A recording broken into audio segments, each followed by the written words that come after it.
Was a girl running in our group. She had a high-speed motor in a 40 Ford Coupe. She had a racing cam and a supercharged. Look out, buddy, hot rod and large. She's a hot rod. She's a hot rod. Last week, we had the deal where Chuck had 3 brand new, we have a bunch of these, but we had 3 at a time is what we're doing. Brand new technologies. And we just picked them apart until they either made sense or they should have gone away. And we're going to do that again this week here in just a little bit. I got a few more things I want to get through, and then Chuck is going to give us some more of this brand new high tech. You know, these engineers, they love high tech. They can make high tech out of a roll of toilet paper if you let them. They'll figure something out. And this thing is really, there's some high tech stuff here he's got for me today.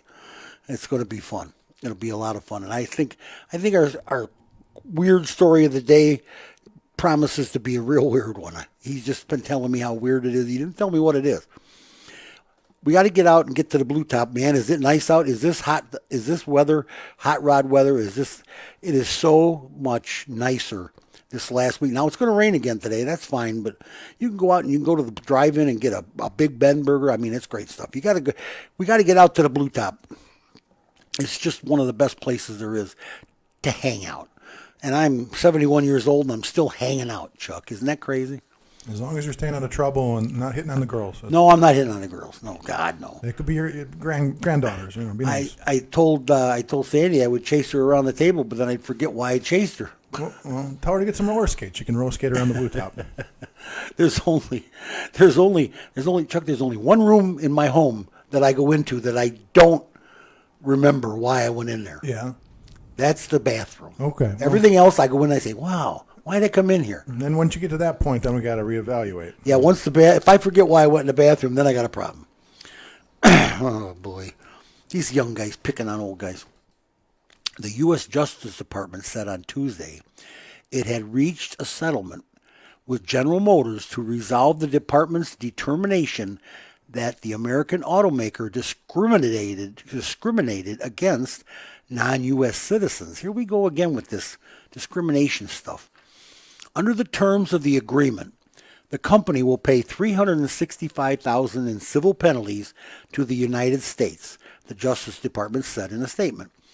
GM, in a statement, said it has cooperated with the investigation and was committed to a discrimination-free workplace. Oh, this is over workers. This is not, okay, it's not car loans. There was no formal determination that General Motors engaged in discrimination, and we made no admission of wrongdoing. But we welcome this resolution as an opportunity both to avoid litigation, no doubt, and to refine and clarify our internal administrative process to further improve the employee experience, GM said in an email. If you believe that, Chuck, I got some land in Florida we should talk about. It's only swampy when it rains. The UAW can build a mansion out there. They would. They have the money. They're like trillionaires, them guys. All right. Lincoln Nautilus. Now, Lincoln Nautilus is a redesigned mid-size crossover. It's like my Edge, but the new ones are. This has got a 48-inch display spanning the full width of the dashboard, and they start at about $51,000. Well, guess what? Okay, Lincoln. This is heartening. Lincoln, a brand that for more than a century has helped define American luxury, will for the first time import a vehicle to its home market from outside of North America. Oops. The redesigned 2024 Nautilus crossover, on sale early next year, will be the first Lincoln sold in the U.S. that's manufactured in China. You better watch that.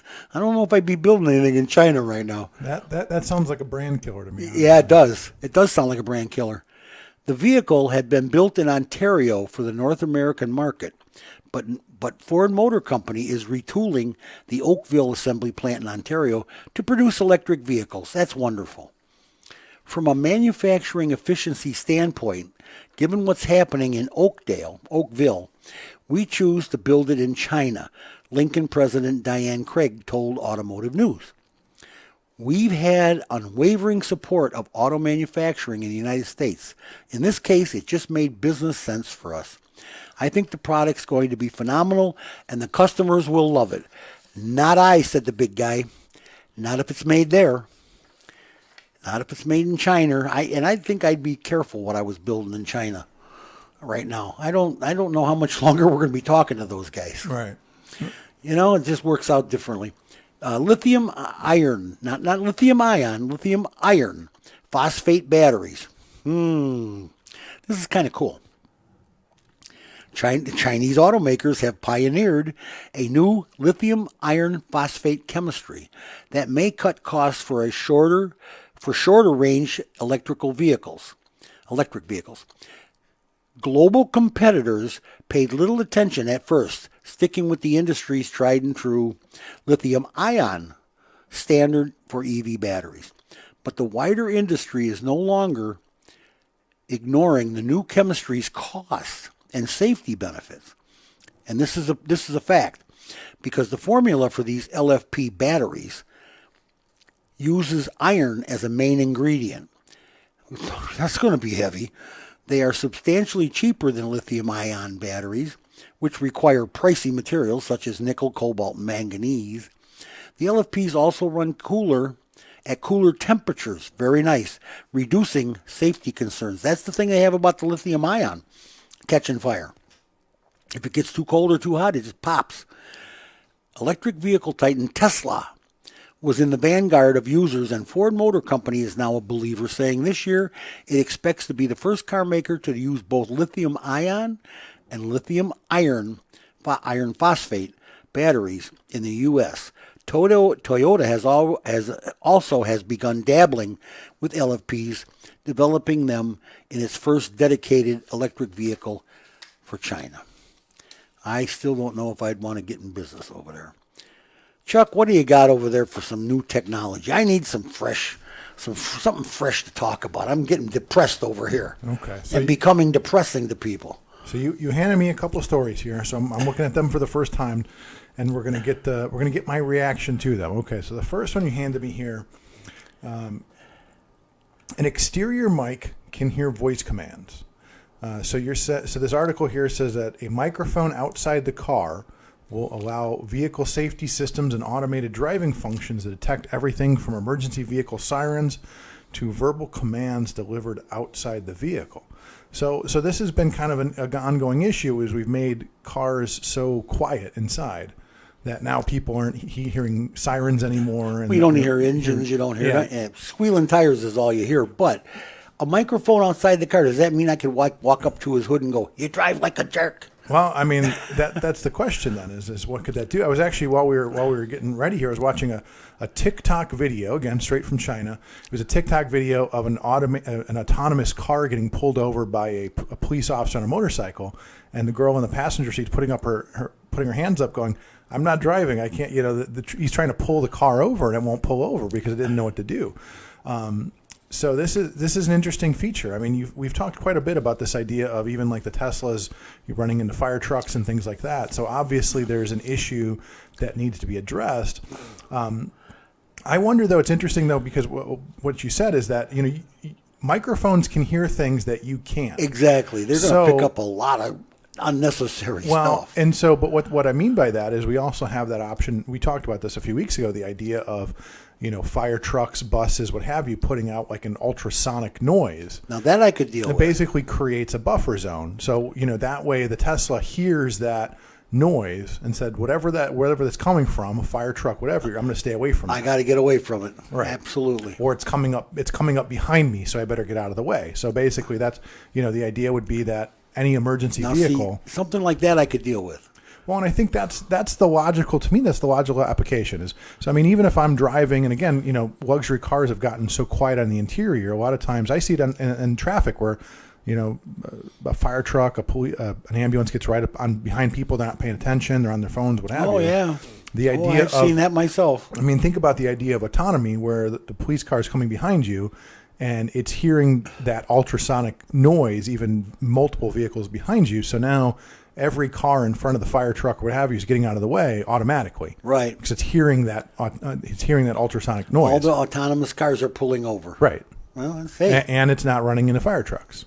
And not running into fire trucks from behind. So I don't know that the idea of a microphone necessarily, again, like you said, if you have a microphone on it, people are going to be shouting all kinds of things. You're going to pick up kids playing, horns honking, bicycles honking. Right. So, but I think ultimately, this is something that's going to need to happen with autonomy. Is you're going to have some sort of exterior listening device. There's going to have to be a sonar, a blip going out saying, "Here we are," Well, and remember, even you get a little fancier than that because you can actually embed. You almost like could send out an SOS built into the ultrasonic. You can send data out, so you can say, "Hey, I'm a fire truck. Get out of the way." Get out of the way. Say, or don't follow me. Right. Don't follow me. You're too close. You can put data in. It's kind of like the old. Dial-up internet and things like that. Dial-up internet. It could put out noises like that basically could give instruction as to what's going on. So, you could bury a lot of information in that ultrasonic frequency range. Oh, I get it. Might drive your dog nuts, but the dog is probably going crazy in the back seat. Right. Okay, so what's this next one here? Okay, so more solutions via recycling are coming from suppliers. So this is the iVision Circular from BMW, envisioned for around 2040, was created entirely with recycled materials and bio-based raw materials. The iVision from BMW may not be among their biggest profile concept cars, but it has big implications where the industry is headed in sustainable technologies. Okay, so you're essentially saying this is a recycled car. It's a recycled car. It's made from recycled material. How strong can that be? Tires are made of cultivated natural rubber. Material bonding through the car is achieved through new joining techniques, hopefully better than the glue. Makes it more efficient to dismantle. So yeah, they don't have any good glue over there. How can they use recycled parts? They can't glue them together. You think recycled parts is the way to go? Well, I know we have to learn to recycle in this planet. I know we need to do that. Well, I assume, where does your car end up? Most cars end up where? The junkyard. I assume it gets recycled, right? They crush them. They melt it down. The new crusher over here in Calumet City or North Hammond or wherever it is, South Chicago, can actually differentiate between aluminum, cast iron, brass, copper, blah blah blah. It separates the vehicle as it cuts it apart. Well, so this brings up an interesting question. Then obviously you're not throwing an EV in the crusher. Hopefully not. No, you can't. So you have to dismantle that battery. That battery would take out the whole entire planet. Yeah. So that becomes the next question. Then is obviously there's a separate process for recycling EV where it has to be dismantled. Oh, it's going to be done by hand. Right. It's got to be done by hand. Well, and that goes back to the idea that eventually batteries almost need to be ejectable from the car, like popping a battery out of cell phones when we used to be able to do that. And you can't take a torch and cut a car apart. One spark. Those lithium ion, it's got to be a certain temperature. It's got to retain a certain temperature. That's why there's a cooling and heating system on a Tesla just for the battery. Right. So that it's not supposed to be dangerous. Well, okay, so going back to this, though, my assumption is going to be once they start proposing this idea of recycled cars, and it's almost like we're going to call this like this is almost like I'm trying to think of the best way to describe. So a recycled car to me almost sounds like somebody who buys organic food. It's an organic car. It's an organic car. It's an organic car. It's made of natural rubber and locally sourced aluminum. Yeah, leftover. It's made from leftover Dodges. So it's locally sourced old cars. So I think there's obviously a market for that, and I think even the idea of again, going back to the idea of the disposable society is that we need to do a better job of making things that could be dismantled and put away. We do need to do that. Okay. But to make your entire car out of recycled material, right, that's a little tough. Well, and I think the other concern you're going to have is that once you put that idea out there, all of a sudden, when I want to talk about this in the next segment is about the EPA guidance on EVs, is that once you put this idea out there, the EPA is going to jump on it and go, oh, we could make recyclable cars. So I think recyclable cars. Once we give them that idea, then it's going to become a law. You just watch; it'll turn out to be in a law.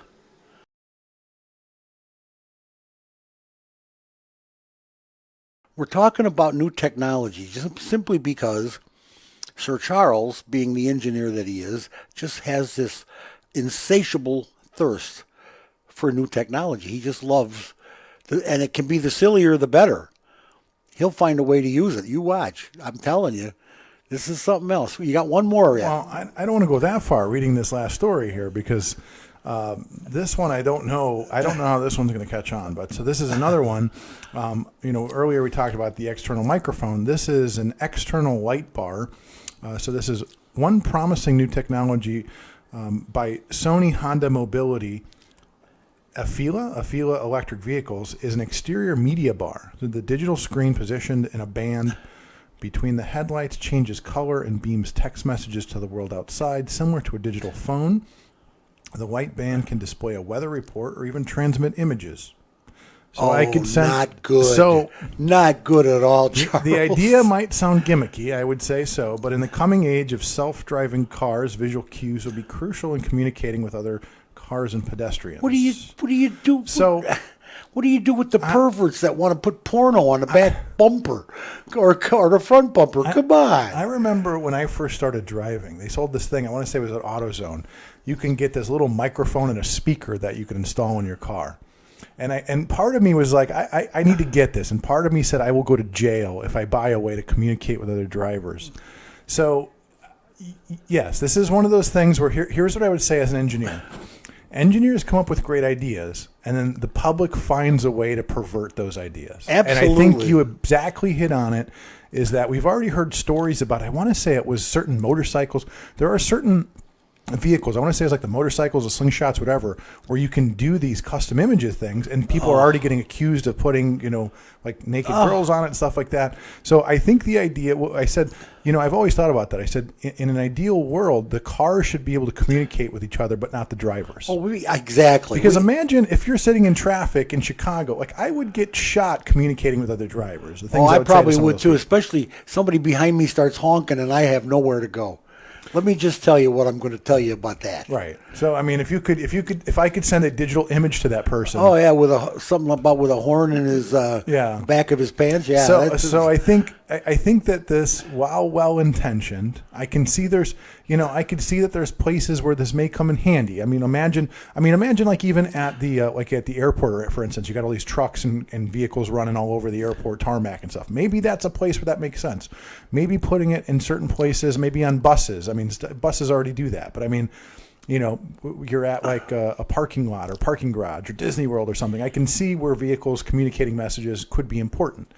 On the normal road, on a normal day, in traffic, you should not be able to communicate with the drivers around you. There's no good nothing good can come from that, and lots of bad things can come from that. Let me just tell you, I think you're spot on with that one. You think Charles. You've seen road rage? You've seen nothing. If we can start communicating with the drivers. They won't even bother getting out of the car. They'll just roll down the window and start shooting. They were talking about, in the past, they've talked about ideas like even in either the car itself or like your smartphone app and things like that where you can communicate with people nearby so that people sitting in I said, can you imagine people sitting in traffic like yelling at each other through like an app or something? Like nothing good can come. Oh, no, nothing good. Plus, think of all the different images that can be photoshopped. Right.